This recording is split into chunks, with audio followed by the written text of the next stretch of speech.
Good morning, welcome back. This is going to be a reading for Love and Romance for the day for Saturday, August 3rd. As usual, I asked Spirit what deck they want to use, and I got Tarot of the Doors. Let me light this up and then light some incense, and then we'll get started. Spirit guides, thank you so much. Can we please get a reading for whoever needs to hear it for Saturday, August 3rd in Love and Romance? What messages are there for Saturday, August 3rd for whoever needs to hear it? And then I'll clarify with some oracle cards as well.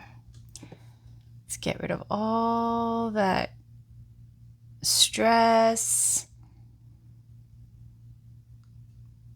cloudy thinking, bad vibes, and just release it. All right, let's go.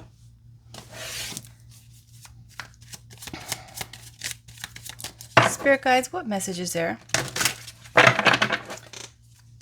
for Saturday, August 3rd? For Saturday, August 3rd in Love and thank you. All right.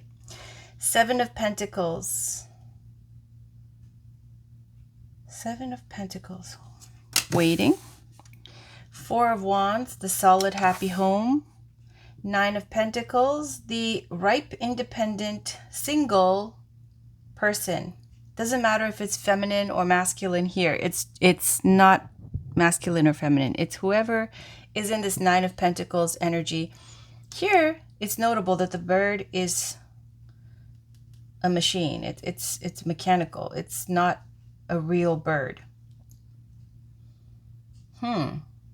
It reminds me of that Nightingale story. What is it? It is called The Nightingale, right? With the emperor, I think it takes place in China or something, and the emperor has a nightingale that sings every day outside his window, and he loves the sound of it. Then he brings it inside and then makes it sing every single day all the time, where it's now in a prison. It's not even in its tree anymore, outside enjoying nature, singing because it wants to. And then one day, I think it stopped singing or something happened. It was gone, or it passed away, or I don't know what. So then they created one. Or it left. I don't remember. I'm going to look it up. Anyways, they created a mechanical one, a machine nightingale, and it wasn't the same. It didn't have the same vibe. It didn't have the same magic. So, yeah, and then he's really upset or whatever. And then I think one day, while he has to suffer the consequences of what he's done, he hears the nightingale sing again and brings back hope. Anyways, so 9 of Pentacles is showing ready for commitment, ready for more. And then we've got the 10 of Wands on the bottom. 10 of Wands is a lot of responsibility, a lot of stress. Here it shows these two matching outfits. It looks like a father whose daughter walked off. And now, like, there's this glass door between them or whatever. He can't get to her. She's quite calm. And, oh, you know what? That goes with the nightingale. That goes with the nightingale story. There's some kind of disconnect here. Anyways, you could imagine the stress that a parent would have if they've been separated from their kid. The kid is so calm. Anyways, what else do we have? What else do we have, Spirit? What else do we have? Thank you. 6 of Swords. There's somebody here who wants to leave a toxic situation. This person's making plans. See, they've got all these different masks and spears and maps up on their wall because they're somebody who likes adventure. It's a lot of, like, it's 6 of Swords, but it gives Wands energy too. This is somebody who is planning their next trip. I just heard some tapping.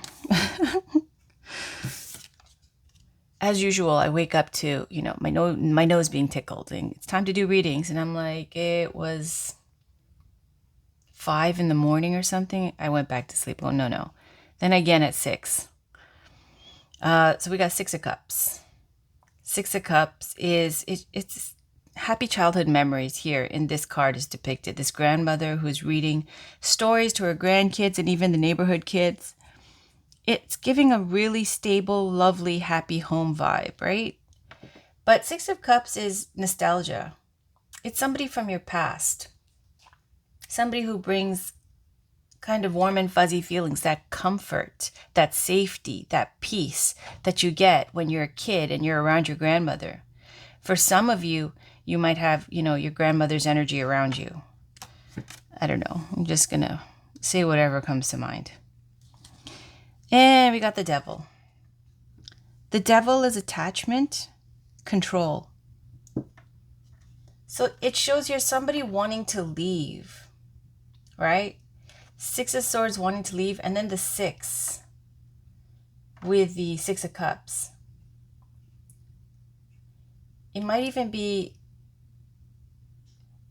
they want to leave this toxic energy of 5 of Swords, so they go to the 6 of Swords so that they can go towards this comfort. Maybe going back to somebody from their past who brings that kind of safety, peace, and comfort feeling to them. The Devil energy is saying, in love, it can be somebody who's really obsessed with somebody, or they're trying to control that person because they're scared to lose them, holding really tight to them. I don't know. Okay, Knave of Swords.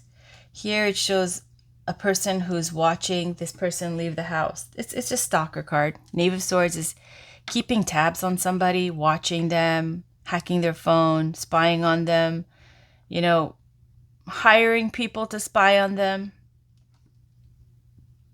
It happens. It happens. It happens to me all the time. All the time. Where I think like it's the norm now that all guys are hacking and spying or something. It's absolutely insane. I had this one ex-boyfriend. Everywhere I went, some random people following, coming up to me, talking about things that I, said on my phone or did or whatever, and as if like I wouldn't know. Right? It's just so weird. So this is the vibe. Stalking, following, hacking, watching. 5 of Cups. This is your own house being on fire, meaning this is when you're in a relationship and you're not over somebody from your past. So you're keeping tabs on them, watching them, or some disappointment or sadness or regret, and you're all in your feelings about that relationship or situation, whatever kind of relationship it was that didn't work out. And you can't focus on the relationship you're in. So here you see like her own door is on fire. That's what happens when you're not minding your own business and you're like focused on something else. Yep. 2 of Wands, wanting more. You see? You see this? Curiosity. She's looking. It's not she unless you are, very evolved or ascended or something and you're enlightened. I don't know that you can walk through doors.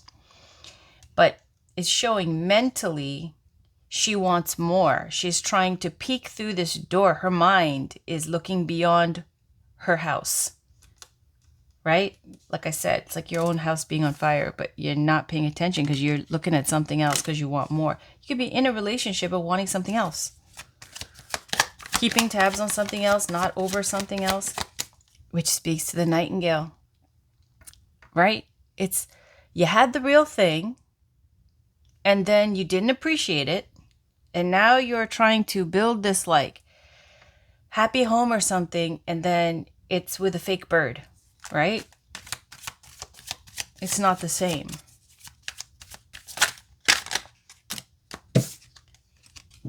King of Swords, Ace of Pentacles. Here it shows a doctor with the King of Swords.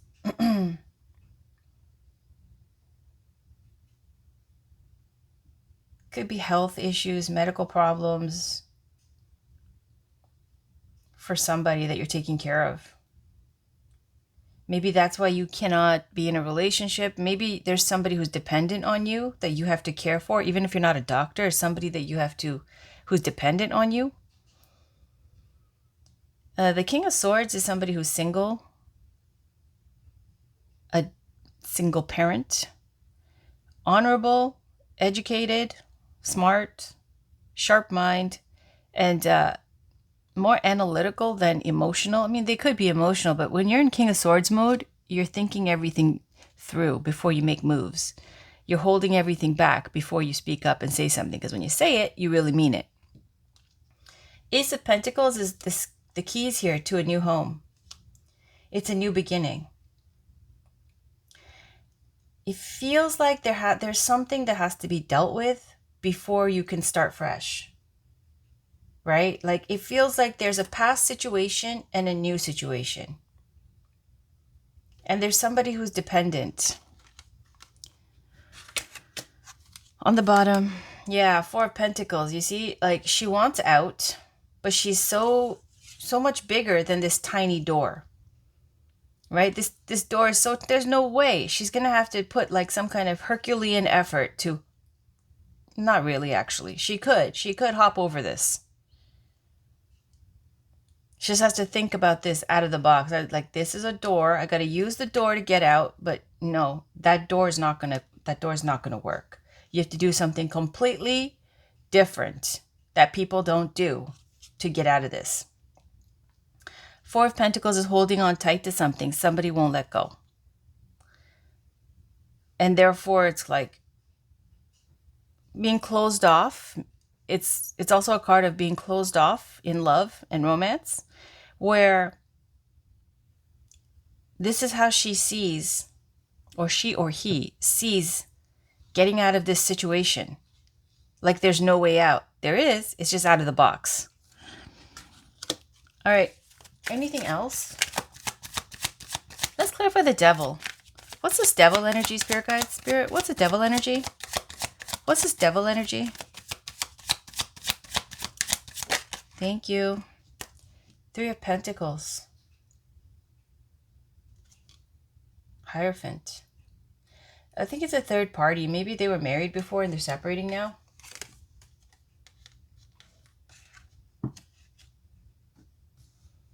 Three of Pentacles. It could even be like for love and romance when you tried to blend a family.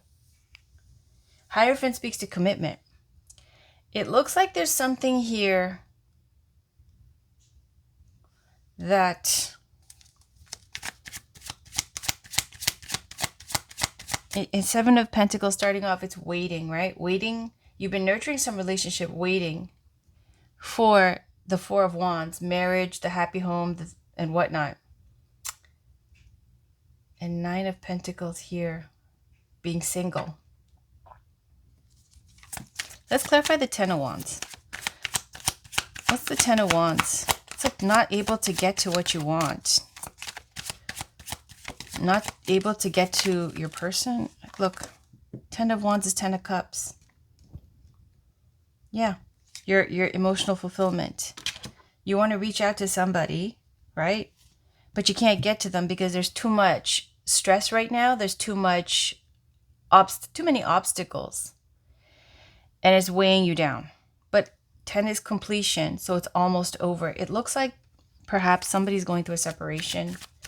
Maybe perhaps they had been with somebody and it really gives the energy of two different relationships. Like one that's someone's really dependent on the person. Six of Pentacles. See, I just said dependent. Six of Pentacles is the card of dependency.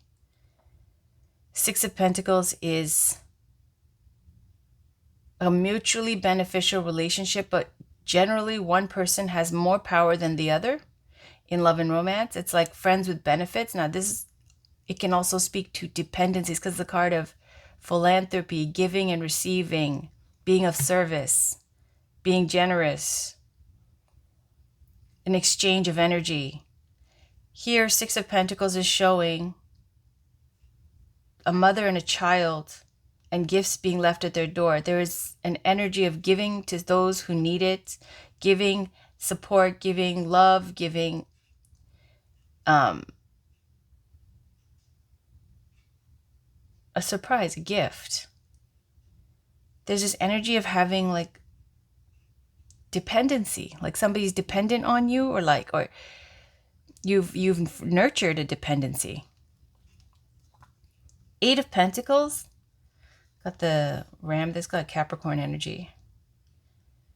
Eight of Pentacles is wanting to work things out. Putting in the work. Eight of Swords is fear. Like, what am I going to do? What have I done? Anxiety, what are people saying? Blah, blah, blah, all that kind of stuff. Like, this looks like having slept with somebody and you regret it immediately. Because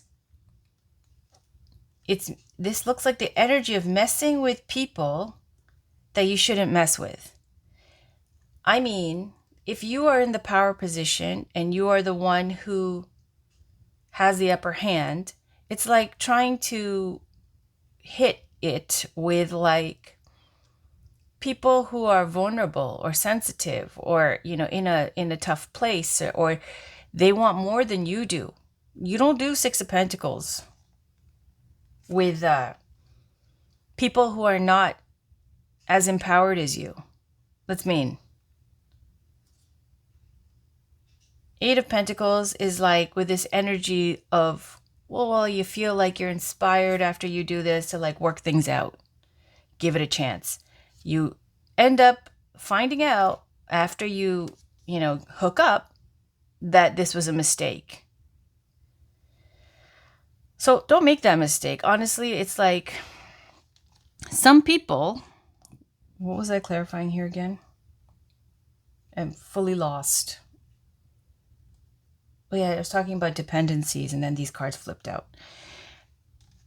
You can't play with people if they're not at that kind of level that you're at. If you know you have more game than somebody else, if you know that you care less than somebody else, and you claim to be a good person, that's not right, right? It's, if you're that kind of player, you should deal with other players and play with people who are on your level, who can handle you. If you're a player, okay, or if you have way more power than the other person, why would you pick somebody who is like, it's like you don't care about somebody, but they are completely gonzo for you. And so you want to like pretend that you actually think you're going to make it work, and then you do something and you've hurt them even worse. It doesn't matter how long it's been or whatever. You abstain and you leave those people alone if you're a good person. Anyways, let's get a crystal. Why am I picking a crystal? That just pissed me off. All right.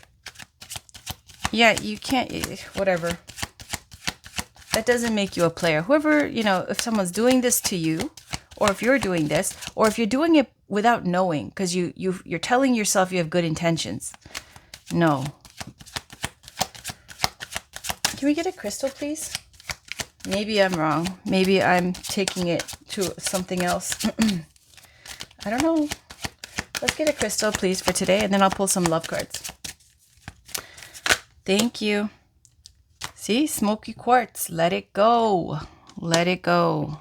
Let it go. Allow yourself to receive. This is heart chakra. The green crystal is it's for opening up your heart. Four of Pentacles. Again, Amazonite, loosen your grip. Heart chakra again. Let's get a Romance Angels. Spirit guides, can we get a card, please, for this reading? What messages are there? What love messages are there, please, for this reading? What do they need to know? What do they need to know? Okay. Worth waiting for. Divine timing is at work in your love life. So this is for those of you, if you think, because this is waiting too. If you think that you need to try harder with the person that's not working out with because maybe you won't find somebody else, that's not a good way to look at it either. That's like scarcity mindset. It's here worth waiting. Love yourself first. Your self-respect makes you more romantically attractive. That's saying do your thing. Do what you got to do. And that makes you more romantically attractive. Instead of like, sorry, something's okay. Just love yourself first. Your self-respect makes you more romantically attractive. Yeah, there you go. I freaking said it. Release your ex. The time has come to clear your energy. And not just release it in a fake way where you guys go, okay, we'll just talk a little bit here and there. This is a clean break, not just for you, but for them. This is like cords that need to be cut. This doesn't mean you don't have to ever talk to them again, but you have to give both of yourselves a fighting chance to move on instead of like having a scab that you're constantly picking. Release your ex. This card says literally like burn the stuff they gave you. Anyways, unrequited love. There's not enough attraction or chemistry to keep this relationship going. There you go. This is like a cat and mouse game. It literally says it's a cat and mouse game that goes on and on forever.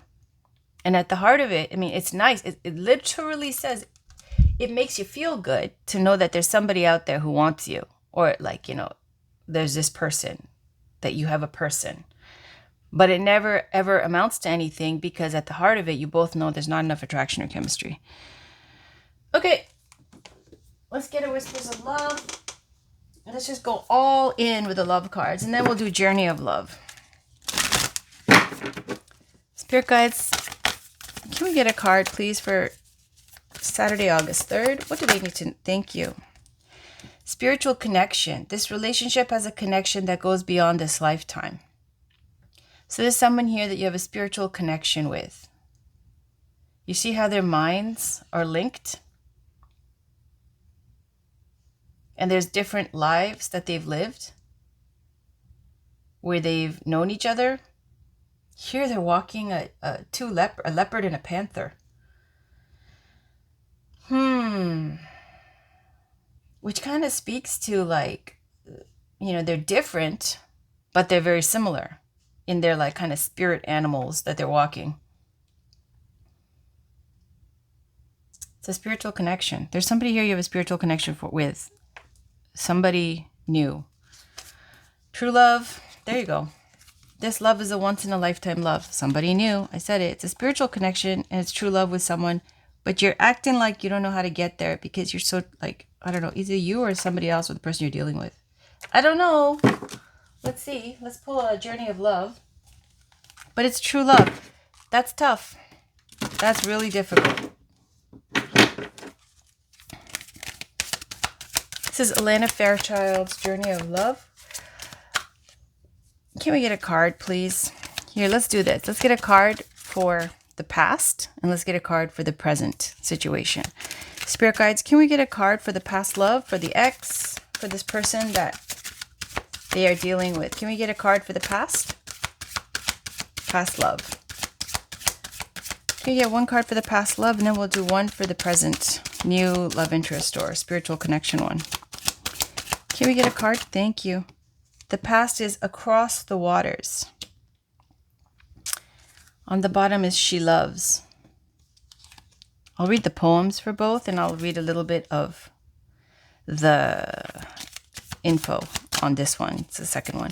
Let's get a card now, please, for the new spiritual connection, true love. Can we get a card for the spiritual connection? Thank you. Loving all that is the temple. On the bottom, sacred convergence. See, it's spiritual. Okay. Let's start with the X. Across the Waters, number 23.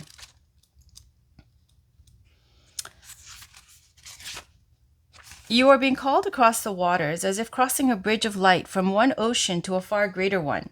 These waters are your emotional waters, holding your feelings, your attitudes, your expectations, and your fears and doubts, as well as your hopes and dreams. It can seem like such a lot to navigate. Sometimes our waters feel overcrowded, as if swarms of people were descending into the ocean on a sweltering hot day. hardly find a space in the water to cool ourselves. We can feel as though there is just no room for faith, trust, peace, and love. There's just too much happening in that water. That's the Ten of Wands. Let me just show you. This Ten of Wands, right? You know, with the separation. All right. We yearn for the cool, calm mountain lake, serene, giving, echoing a gentle dispensation of grace. You are being called across the waters, out from an overcrowded sea into the cool spaciousness of the endless lake. So it's time to let go of some mental clutter, some attitudes, some thoughts, ask for help, and bathe yourself in the green and gold rays of healing color. Green and gold, green and gold. Just imagine them cascading down around you and through you like a waterfall. It's a bit like you're moving to a new neighborhood in a cleaner and more spacious town.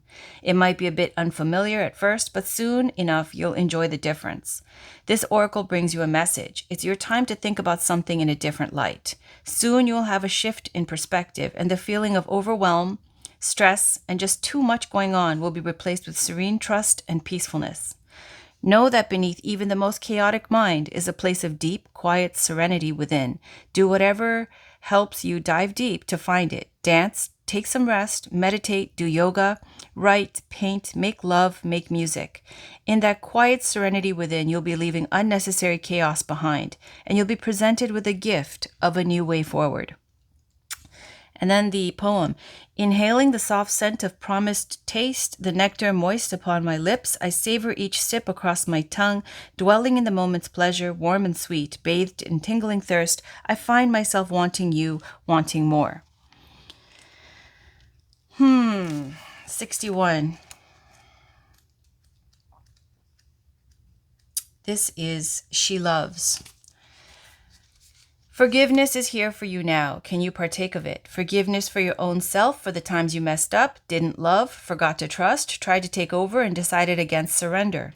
Forgiveness is here for you now, for the times when you couldn't forgive another, even if you really tried and really wanted to. She loves. She is here for you now. Open your heart to the angel goddess of forgiveness and let her fill your heart. You are free. This oracle brings you a message from the divine. You are forgiven. You are worthy of forgiveness, and you are capable of great spiritual generosity in forgiving others. If there is a person that you cannot forgive, you are really just not forgiving yourself, perhaps for being vulnerable, for not knowing better, or for not listening to your own intuition. It's time to let that go and allow the forgiveness that the divine has for you to fill your heart. You are free now. You just need to realize it. And the poem, the cherry blossom knows when to bloom each year and never questions whether its beauty is enough. There is peace in knowing you always bloom well, yet man spends a lifetime in wonder. All right, now we're going to go to, this is like forgiveness, releasing. Let's go to loving all that is. Can I show these, please? 22. So this is the new love, the spiritual connection. Loving all that is. You, wise awakening being, you can love all that is. You can love your tears and your sadness, for they are a testament to your open heart. You can love your numbness and fatigue, for they show that you have worked hard and are now in need of rest. You can love your energy and passion, even when you are so far ahead of the pack you have to wait a while for everyone else to catch up. Maybe a day, maybe a decade or so. Because you choose not to curb your enthusiasm for anyone. You can love your anger because underneath its fire is a desire for respect, and you can love your peacefulness because within your heart you really don't care much for fighting sometimes. If there is something that is shaming you, worrying you, challenging you, it's okay to just love it. It will make sense when it needs to. Until then, just love it, even when it hurts, for it's part of your own divine nature awakening. It may be like a painful cramp happening because it's been curled up for too long. This oracle brings you a sweet message. You are just asked to love. Everything else will take care of itself. And the poem says, a state of being, allowing, receiving, becoming one with all that is. Okay. 59, the temple. The lover and the beloved meet in sacred space. They take respite from cares of the world, entering into sanctuary where only they exist. You are in need of this. Meditation, making love, connection, and dance, intimacy, and surrender into the moment. Your body and soul need to enter into the temple and participate in sacred ceremony. Choose to gift this to yourself. Set aside time, turn off the computer and mobile telephone, turn on music, and set the lighting. Be in the present moment. Do you remember your body? Ah, yes, here it is. Can you be in its temple with presence and delight? This oracle brings guidance to take time out to smell the flowers, savor the pleasures of life, and renew your connection to the inner lover. Your sensuality wants to come out and play. You are encouraged to explore scent, touch, taste, and feeling. You are encouraged to play with color. What moves you? What brings you into connection with yourself in this moment again? It is the wholeness of divine self-connection in sacred space that will best nourish you now.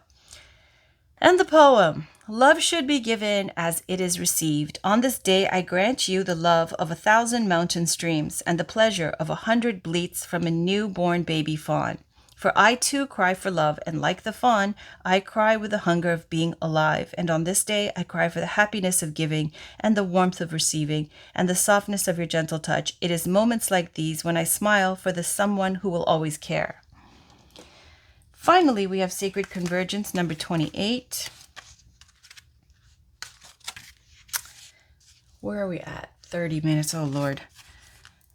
There is a coming together happening within your body and soul, a unification of all that is within you. This is akin to traveling to a strange land as all sorts of new sensations, not all welcome at first, begin to make themselves known to you.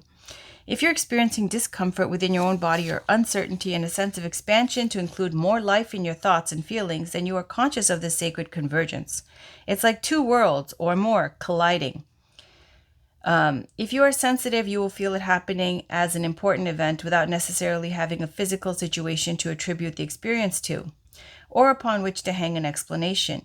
You may also be encountering this in a very physical sense of finding yourself in situations which you previously would have avoided. You may be meeting people and thrown into relationship with them, apparently more by circumstance than by your own conscious choosing. This is a meeting of you with your shadow and something to rejoice in, even if it is uncomfortable at times. Be gentle and loving with yourself and kindly seek to find the beauty in what you are learning about yourself in your interactions and experiences. You're a wise soul seeking to know yourself rather than judge others. Remember your divine perfection as you are thrilled and challenged in this time of great growth. You are guided to be curious as though traveling to a foreign land and remaining open to experiencing its treasures. This oracle holds a message for you. A deeper part of yourself is calling you forward. Any discontent, struggle, anxiety, or fear is a subconscious recognition of this. Don't worry, you are a unique plant in the divine garden. You don't have to know what plant you are in order to grow. You just need to live each day, and the growth happens naturally. Then you can see over time the beauty of your true nature revealing itself to you. It will be a revelation to be relished. And the poem, from the white foam on a surface of blue to the mystery beneath the waves, wherever your travels may lead, may the artist's touch inspire us to explore the ocean realm and celebrate the beauty as land gives way to water and water to the unknown. Now, are we going to end it here or are we going to get a spirit card? Yep, let's do it. Let's get one last yogic path card. Spirit guides, can we get one last message for Saturday? One last message, please. What spiritual guidance is there for Saturday? For Saturday, August 3rd.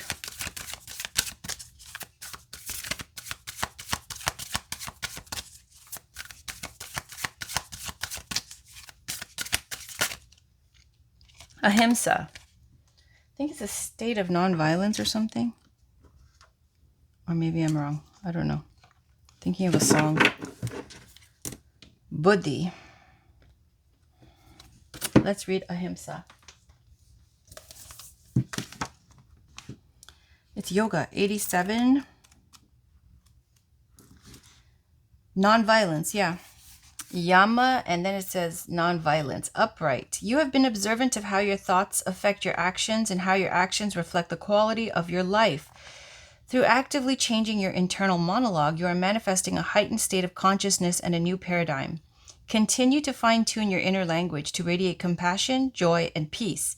Even the most disciplined yogis still often look in the mirror and think negative thoughts about themselves, get frustrated when stuck in traffic, or speak words to a loved one that don't radiate pure love. These moments are your guru, reminding you of where you still need to grow. Overcoming your triggers facilitates growth. Each time you feel the voice of negativity come through, sing back to it words of ahimsa, compassion. You'll quickly find these words echoed back by all those you encounter. And then the reverse. It's time to be a little nicer to yourself. Ahimsa, nonviolence, is often practiced by yogis when it comes to others, but what about nonviolence toward ourselves? As the Buddha says, the thought manifests as the word manifests as the deed develops into habit, and habit hardens into character. So watch the thought and its ways with care and let it spring from love born out of concern for all beings. As the shadow follows the body, as we think, so we become. The way we speak to ourselves becomes the way we speak to others and the reality we reside in. Catch yourself when a self-defeating thought comes to mind. Would you say this to your child, your best friend, or anyone for that matter? Honor yourself in the same way. All right, that's it. That's the reading for Saturday. It went on. Maybe I'll cut it down next time. But have a great day. Have a great weekend. I'll be back with a daily for tomorrow and your weekend readings and your weeklies. Thanks for watching. Have a great day. Bye.